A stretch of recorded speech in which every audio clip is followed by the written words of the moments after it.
The cantina on Station Nexus 7 never slept. Smoke drifted lazily through the air, carrying the scent of a dozen different alien beverages and the bitter tang of recycled atmosphere.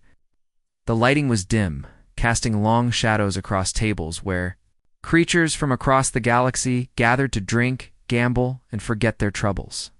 In the furthest corner, away from the main crowd, sat a figure that most patrons avoided. Vexstar was a Zolonian, standing nearly 7 feet tall with dark purple skin that bore the pale scars of countless battles. His species was known for their warrior culture, but even among his own kind, Vexstar was considered formidable. What made him truly frightening wasn't his size, or his 3 yellow eyes that could track movement independently.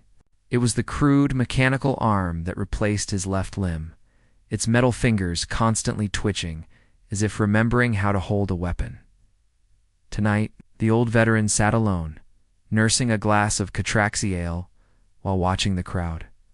His good ear twitched as familiar sounds reached him, young voices full of confidence and excitement. Coalition military recruits, fresh from basic training and eager for their first real deployment. I heard the humans are planning something big near the Outer Rim, said a young Krillian, his blue scales shimmering with excitement. Command thinks they might try to take back one of their old colonies. His companion, a thick-skinned Morvac with tusks jutting from his lower jaw, laughed loudly. Humans? Those soft pink mammals? My drill instructor says they're basically walking water balloons. One good hit, and they pop. A third recruit, this one a spindly Zarian with multiple arms, waved dismissively. The war's practically over anyway. Command says we'll crush their remaining forces in weeks, maybe days. They don't have the technology or the numbers to fight. A real military. Vexstar's mechanical fingers stopped twitching. His 3 eyes focused on the group of recruits, and something cold settled in his stomach. He'd heard those exact words before, spoken with the same confidence. The same casual dismissal of an enemy they'd never faced. The Zolonian's mandibles clicked together in what his species considered a warning sound. Several nearby patrons glanced, his way nervously, but the recruits were too absorbed in their conversation to notice. They continued their boasting, describing how they'd personally capture human leaders and end the war single-handedly. Finally, Vexstar couldn't stand it anymore. He pushed back his chair with a metallic screech and stood slowly, his massive frame casting a shadow over half the cantina. The mechanical arm whirred softly as he flexed the fingers, a habit he'd developed since losing the original limb. Every step toward the recruit's table was deliberate, his heavy boots making the floor vibrate slightly. "Excuse me," he said, his voice like gravel scraping against stone. "Mind if an old soldier joins you for a drink?" The recruits looked up initially, annoyed at the interruption. But when they saw who was speaking, their expressions changed quickly. Vexstar's reputation preceded him. Everyone in the military knew about the Zolonian who'd served in the early human conflicts and lived to tell about it. "Of course, sir," the Krillian said quickly, gesturing to an empty chair. "We'd be honored." Vexstar settled into the chair with a grunt, his mechanical arm resting on the table. The metal fingers drummed against the surface in a rhythm that seemed almost nervous.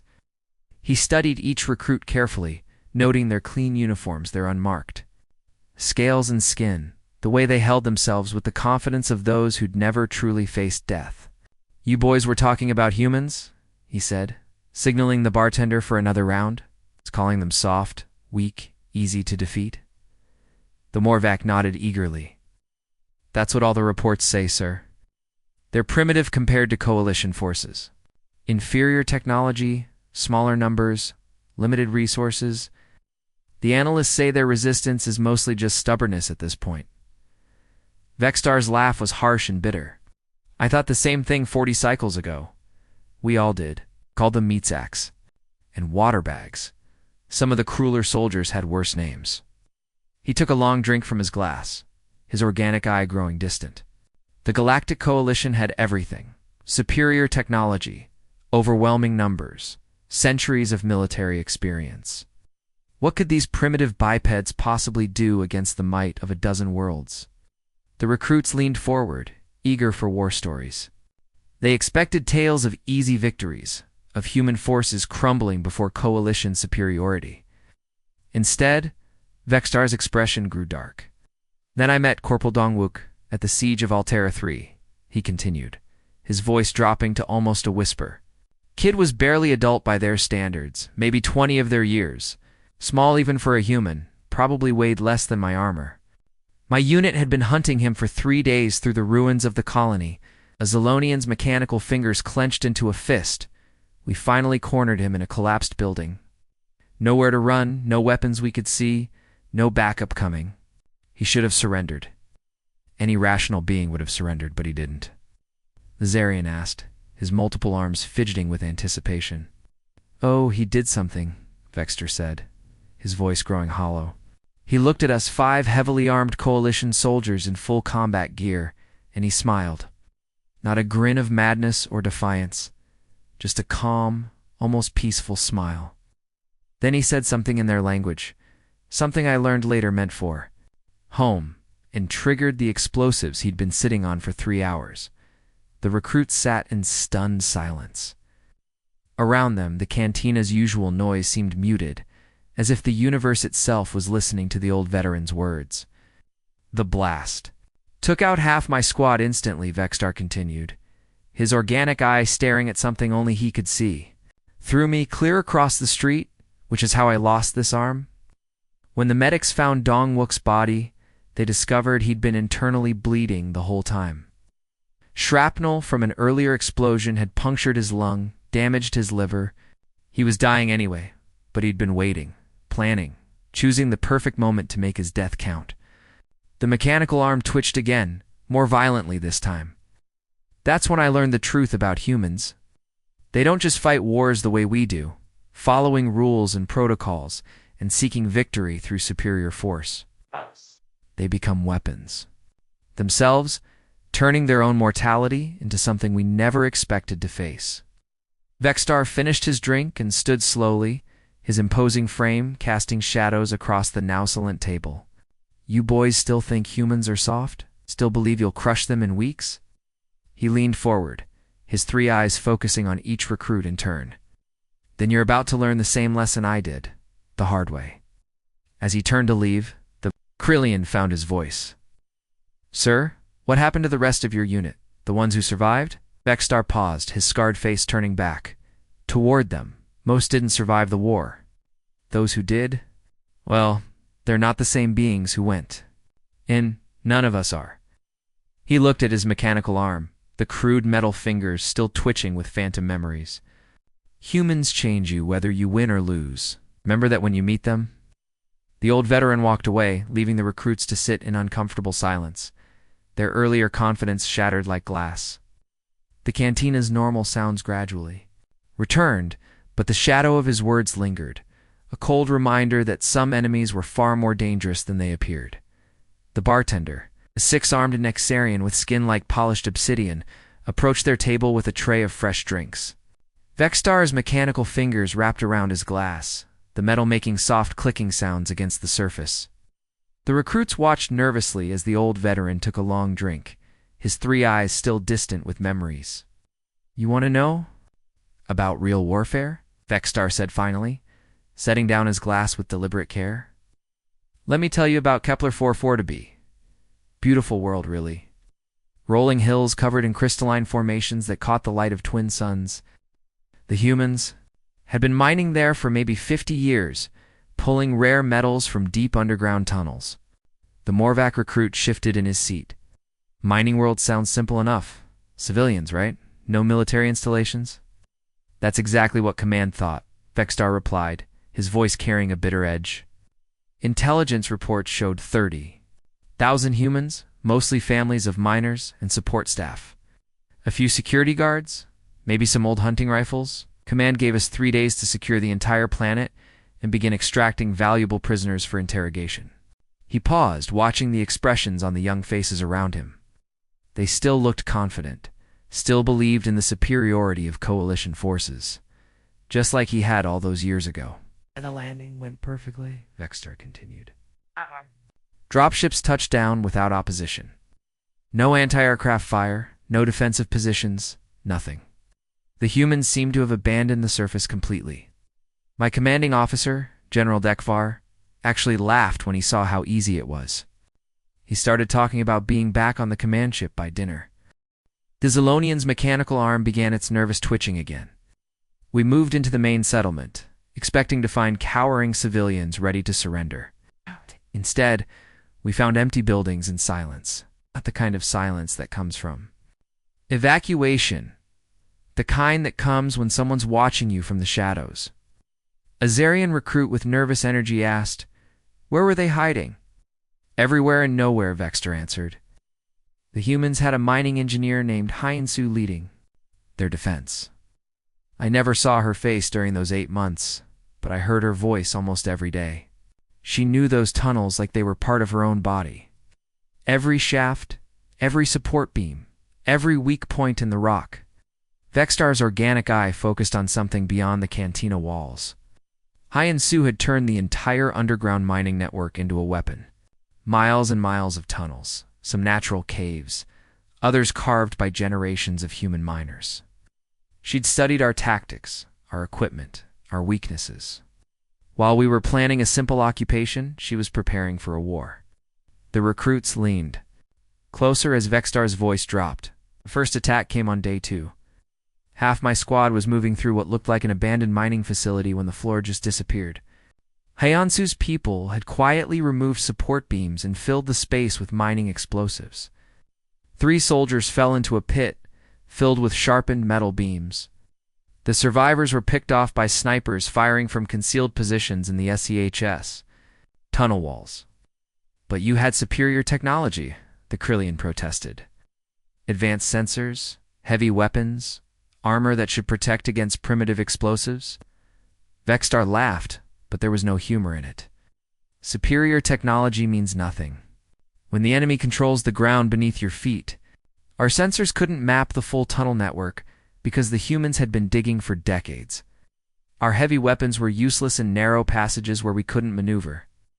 Our armor became a disadvantage when tunnel collapses trapped us underground. Oh. Old veteran took another drink, his mechanical fingers drumming faster. Hyensu's teams would strike from the tunnels, hit us hard and fast, then vanish like ghosts. They used shaped mining charges to create artificial earthquakes that could swallow entire mechanized units. They redirected underground rivers to flood our positions. They even used the planet's crystalline formations to create natural amplifiers. For sonic weapons, every step forward cost us dozens of soldiers, Vextar continued, his voice growing harder. We'd secure a surface position only to have it undermined from below. We'd clear a tunnel system only to discover it connected to 3 others we hadn't found. Hyensu was always one step ahead, always anticipating our moves. The Morvac recruit looked puzzled. "But surely you could have called for orbital bombardment, destroyed the tunnel entrances?" "We tried," Vextar said grimly. "Hyensu let us. She wanted us to collapse the surface tunnels. While we were congratulating ourselves on cutting off their escape routes, she was using deeper passages we didn't even know existed. The bombardment actually helped her by creating new defensive positions and blocking our own advance routes." Vextar's voice dropped to almost a whisper. But the worst part wasn't the tactical brilliance or the endless casualties. It was the broadcasts. Every night, at exactly the same time, Hyensu would transmit on all coalition frequencies. Not propaganda or threats, she would read the names of our fallen warriors. The recruits exchanged glances, not understanding. "She mocked your dead." "No," Vextar said, his 3 eyes focusing on each recruit in turn. "She honored them." Every night Hyensu would recite the service records of coalition soldiers who had died that day. Their ranks, their homeworlds, their families, their achievements. She spoke about Corporal Zeke the S3 children on Altair Prime. She mentioned how Sergeant Morden had saved his squad during the vegan campaign. She knew details about our people that even our own command sometimes forgot. The cantina around them had grown quieter, other patrons unconsciously listening to the veteran's words. Vextar continued, his voice heavy with old pain. It was psychological. Warfare at its most refined level. She was killing us during the day and showing more respect for our dead than our own commanders at night. Some soldiers started questioning why we were there. Others became obsessed with earning an honorable mention in her broadcasts. A few even started leaving personal messages for their families, knowing Hyeon-soo would somehow find and transmit. Them, the young Krillian scales, had lost their earlier shimmer. How did the siege end? Did you finally capture her? The Vexstar's expression darkened like a storm cloud. It didn't end. After 8 months, after losing 60% of our forces, after watching some of our best soldiers disappear into those tunnels never to return, Command made a decision. They called it a strategic withdrawal and ordered us to evacuate the planet. You retreated? The Zarian couldn't hide his shock. We ran, Vexstar said bluntly. Hyeon-soo, let us go. Our ships lifted off under covering fire, and not one human weapon targeted us during the withdrawal. She could have hit our transports, could have inflicted massive casualties during our most vulnerable moment. Instead, she broadcast one final message. Vexstar paused, his mechanical arm clenching into a fist. She thanked us for our service, honored our fallen one last time, and wished the survivors safe journey home. Then she added something that still haunts me. We hope you understand that we fought not from hatred, but from love of this world and its people. The old veteran stood slowly, his imposing frame casting long shadows. Later intelligence reports suggested that Hyeon-soo could have collapsed the entire planet if she'd wanted to. The mining tunnels were so extensive, so precisely placed, that a coordinated detonation would have shattered Kepler for it to be like a glass sphere. She had enough explosives to turn a world into an asteroid field, but she chose restraint. He looked down at the silent recruits, their earlier confidence completely evaporated. That's what you're going to face out there. Not just weapons or tactics or superior numbers. You're going to face beings who can show mercy, while simultaneously demonstrating that they could have chosen annihilation instead. Is a kind of power that no amount of technology can match. Vexstar turned away from the table, leaving the recruits to contemplate his words. The cantina's normal sounds gradually returned, but the weight of his story lingered like smoke in the air, a reminder that some victories were more terrifying than any defeat. The atmosphere in the cantina had shifted completely. What started as background chatter and clinking glasses had become an almost reverent silence. Other patrons had stopped their own conversations, drawn by the gravity in Vexstar's voice. Even the bartender had paused his cleaning, six arms frozen mid-motion as he listened to the old veteran's words. Vexstar stared into his drink for a long moment, watching the amber liquid swirl as his mechanical fingers traced patterns on the glass. When he looked up, his 3 eyes held a darkness that made even the bravest recruits shift uncomfortably in their seats. You think those stories were bad? He said quietly. Let me tell you about the Proxima incident.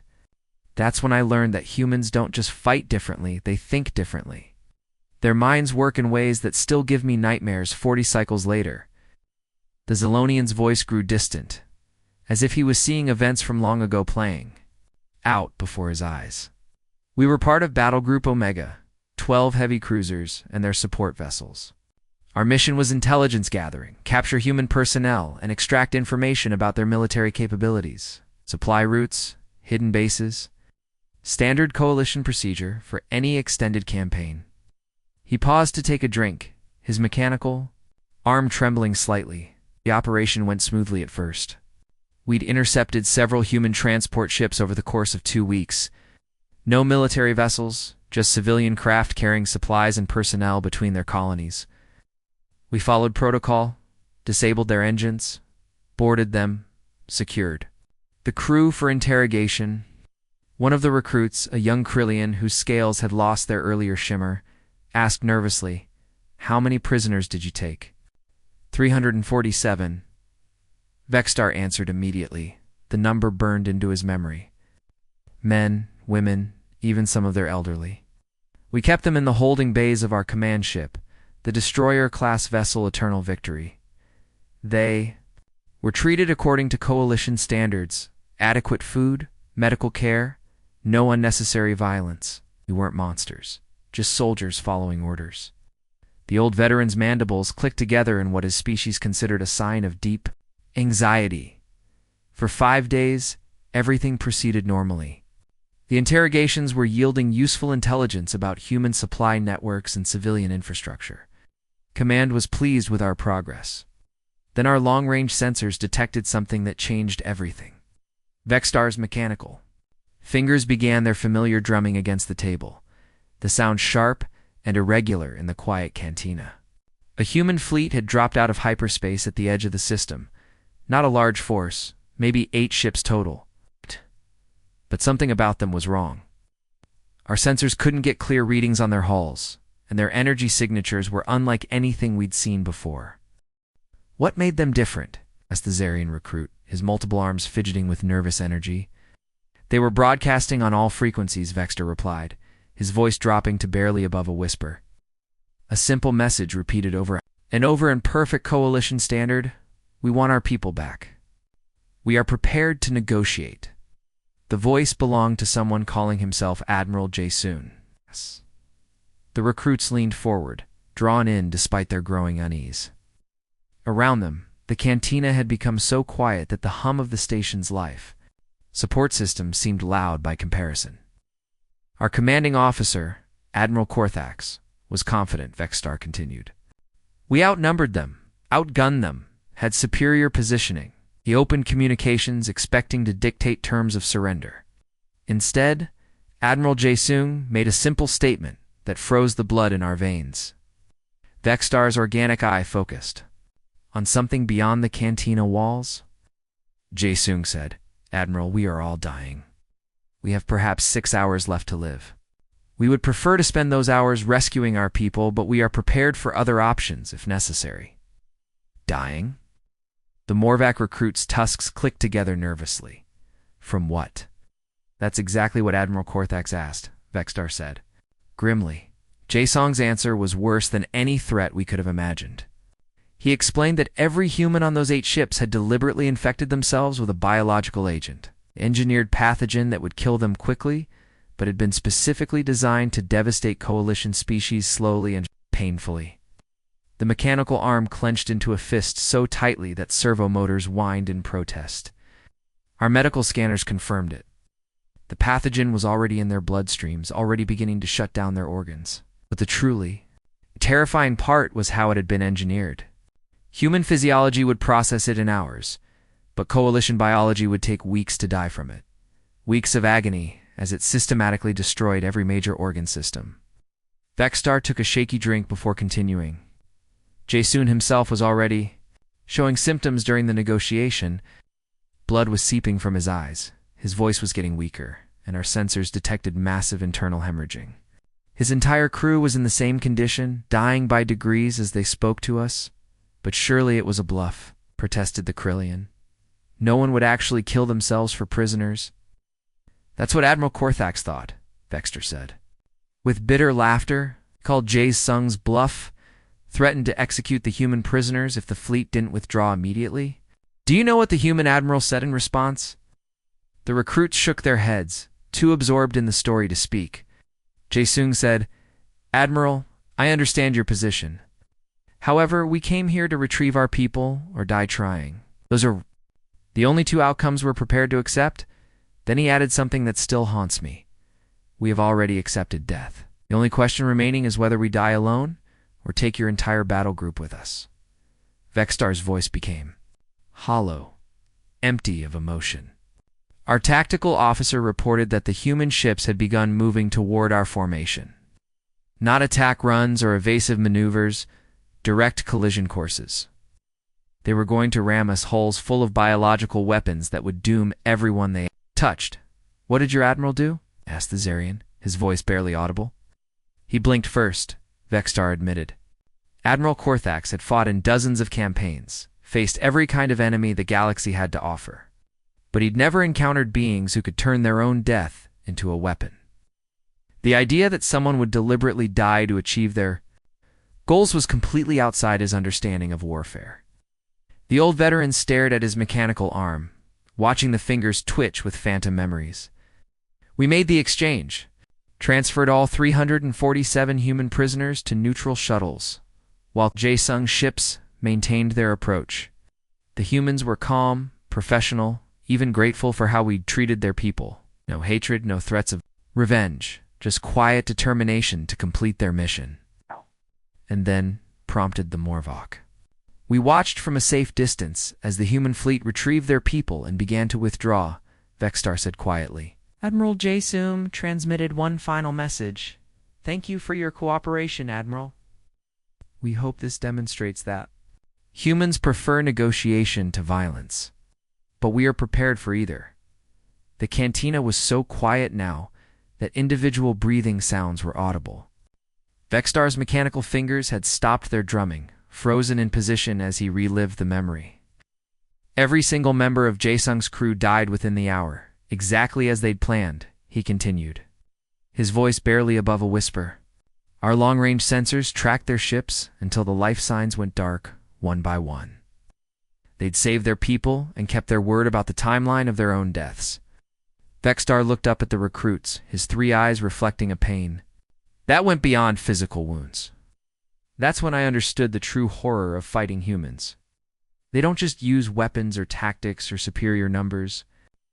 They use their own mortality as a tool, turning death itself into something we had no defense against. He stood slowly, his imposing frame casting shadows across the now silent cantina. You asked what was terrifying about Admiral Jasung's message. It was the calm certainty in his voice when he said they wanted their people back. No anger, no desperation, just the absolute knowledge that they would rather die than abandon their own. As Vexstar prepared to leave the table, one recruit found the courage to ask, did Command learn anything from the Proxima incident? The old veteran paused, his scarred face turning back toward them. Oh yes, they learned something very important. They learned that humans don't fight wars the way we understand them. They fight with a kind of love that's willing to embrace death rather than accept defeat. And that, young soldiers, is an enemy no amount of firepower can truly conquer. The weight of his words settled over the cantina like a shroud, leaving everyone to contemplate the terrible implications of facing an enemy who had already accepted the ultimate sacrifice. The cantina's atmosphere had become almost sacred in its silence. Even the usual background hum of conversations from other tables had faded to nothing. Vexstar sat back down heavily, his mechanical arm making soft worry sounds as he reached for his drink. The recruits watched him with a mixture of fascination and growing dread, no longer the confident young soldiers who had entered the establishment hours earlier. You want to know about real warfare? Vexstar said, his voice carrying the weight of decades. Let me tell you about the longest war in galactic history, one that lasted 23 years and never officially ended. He took a long drink, his three eyes focusing on memories that seemed to play out in the smoky air before him. The Coalition declared total victory after the Battle of Sol's Edge. It was our greatest triumph, or so we thought. We'd shattered. The main human fleet occupied their primary worlds and scattered their survivors across the galaxy like seeds in the wind. The old veteran's mandibles clicked together in what might have been bitter laughter. Command threw celebration parades on 17 different worlds. Admiral Korthax received the Star of Conquest, our highest military honor. The news broadcast declared humanity finished as a military force. We'd broken their backs, destroyed their ability to wage organized warfare. Vexstar's mechanical fingers began their familiar drumming against the table. The celebrations lasted exactly 37 days. I remember because I was there on Nexus Prime when the reports started coming in. First, they seemed like isolated incidents, communication blackouts, minor sabotage, supply convoys that simply vanished without a trace. What changed? Asked the Krillian recruit, his voice barely above a whisper. Everything, Vexstar replied grimly.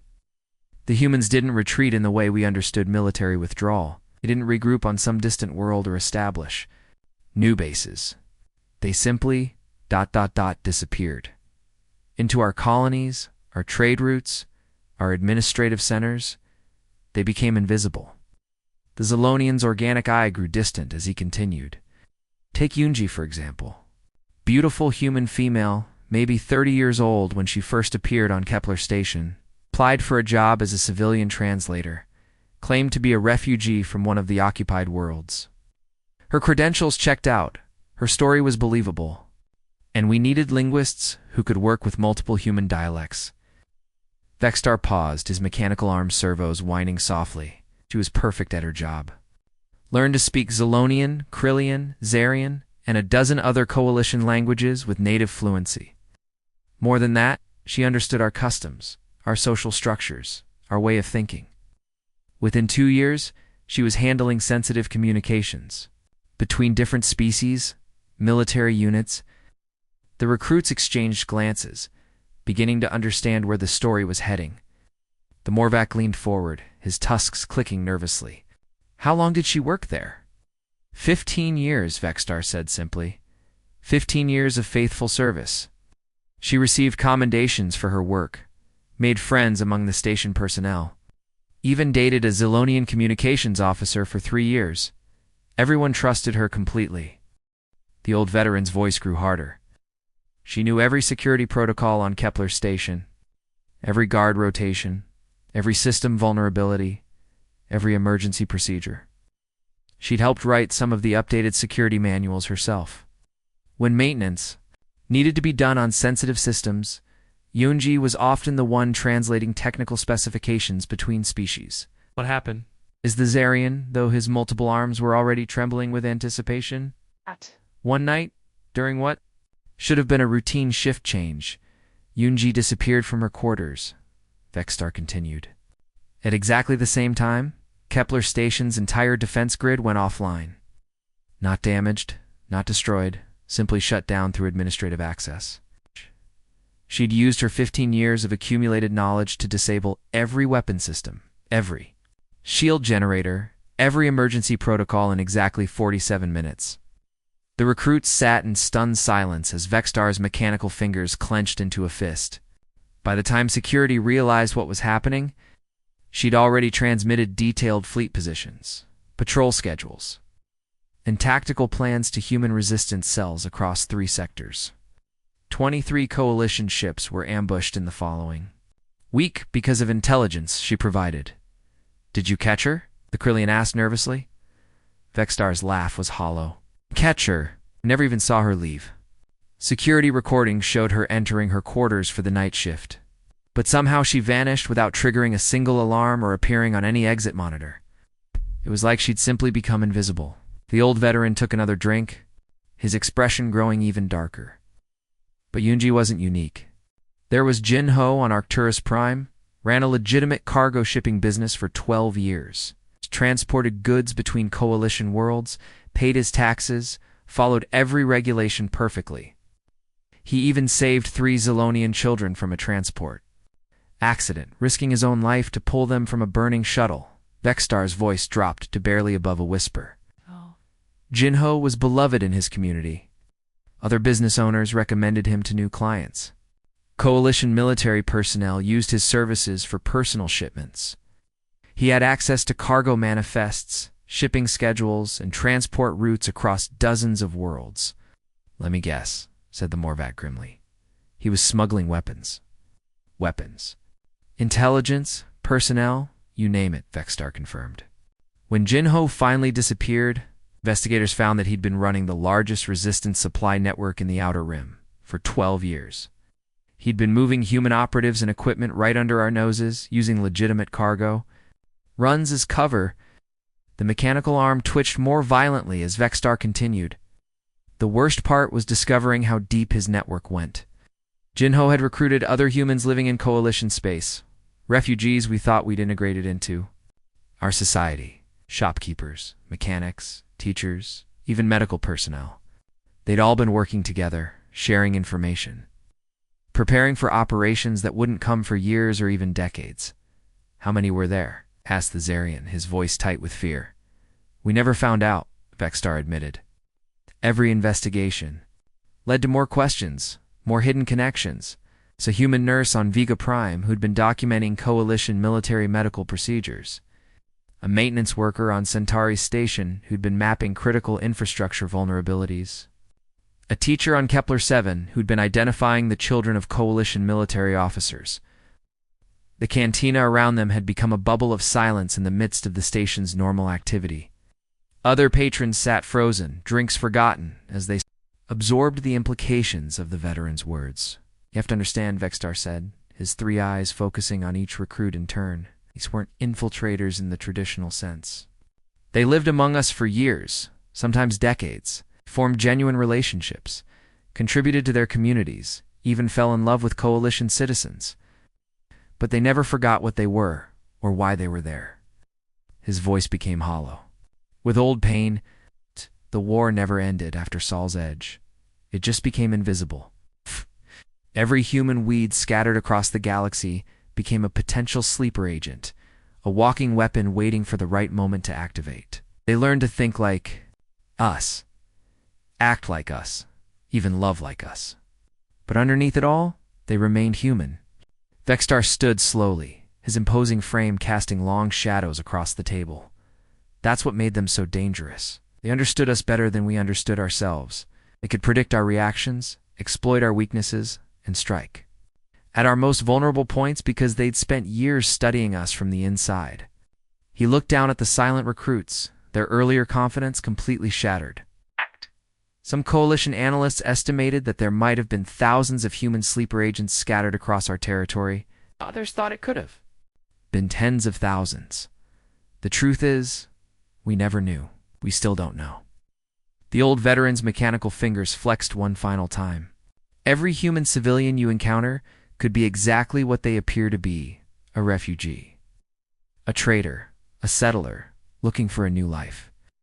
Or they could be someone like Yonji, spending decades preparing for a mission that won't activate for years. The terrifying part is that even they might not know which one they are until the moment comes. As Vextar prepared to leave the table, the Krillian recruit found the courage to ask one final question. How did you ever feel safe again? The old veteran paused, his scarred face reflecting a weariness that went bone deep. Safe, young soldier. Haven't felt safe since the day. I've learned that humans can love you genuinely while simultaneously being prepared to destroy everything you hold dear. That's a kind of dedication that no military training can prepare you for. The weight of his words settled over the cantina like a blanket of stars. Beautiful. Distant and utterly incomprehensible to those who had never experienced the void. Between them, the cantina had transformed into something resembling a sacred temple. Every conversation had died away. Every glass had been set down. Every alien species present had turned their attention toward the scarred Zolonian veteran in the corner. Bartender's 6 arms hung motionless at his sides, polishing cloth forgotten in his grip. Even the station's ambient hum seemed quieter, as if the universe itself was holding its breath. Vextar's remaining organic eye swept across the faces surrounding him.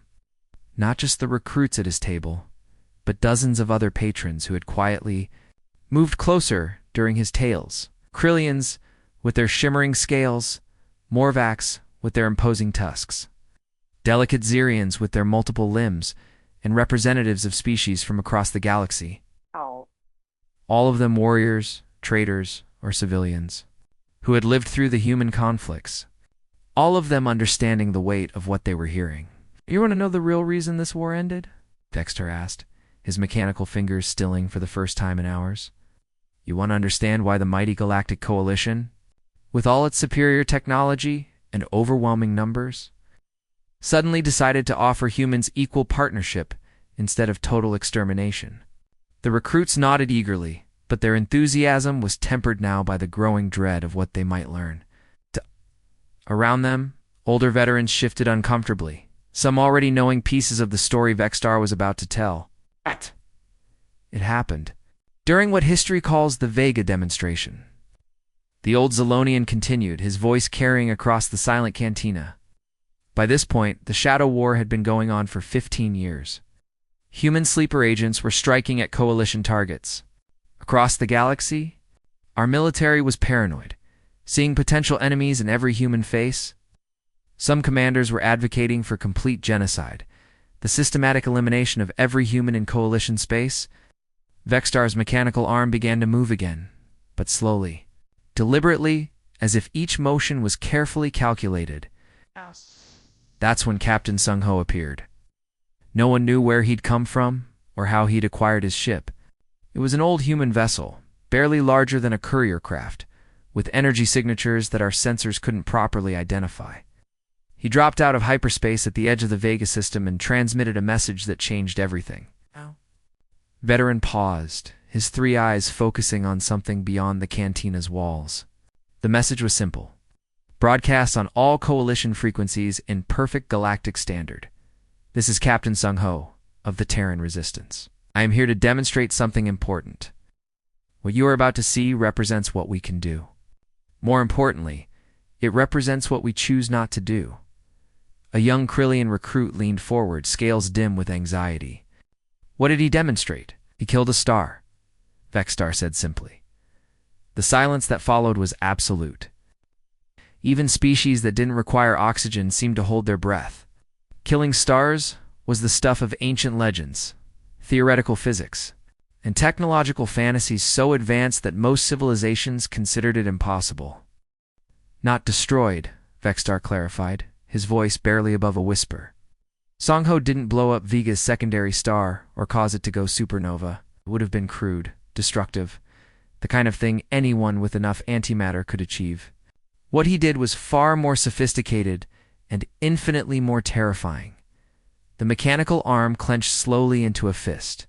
He controlled the star's collapse, used some kind of gravitational manipulation technology to destabilize the star's core in a precise, calculated manner. The star didn't explode, it imploded, folding in on itself in a pattern that created a specific energy signature visible. Across multiple star systems, Vexstar's organic eye focused on each face around him.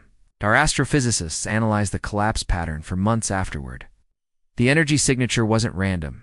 It was a message, written in the language of stellar physics. It said, in effect, we have the power to do this to every star in Coalition space. But we are choosing peace instead. The old veteran stood slowly, his imposing frame casting shadows that seemed to dance in the cantina's dim lighting. One human, one ship, one demonstration. Captain Sung-Ho collapsed a star not to destroy it, but to create the most powerful diplomatic message in galactic history. He showed the Coalition that humans possess technology that could end not just the war, but civilization itself. A Morvac trader at a nearby table found his voice. What happened to Captain Sung-Ho? He waited, Vexstar replied. Remained in the Vega system for 72 hours, answering questions from Coalition scientists and military commanders. Explained that the stellar collapse technology was just one of several weapon systems humans had developed during their years of scattered resistance.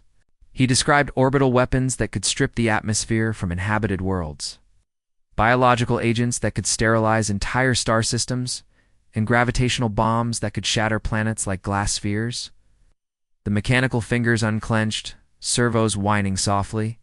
But here's what made Sung-Ho's demonstration truly terrifying. He offered to teach Coalition scientists how to defend against these weapons. He provided detailed technical specifications, showed us how to detect the early warning signs of stellar manipulation, even gave us countermeasures that could prevent our own stars from being destabilized. Why would he do that?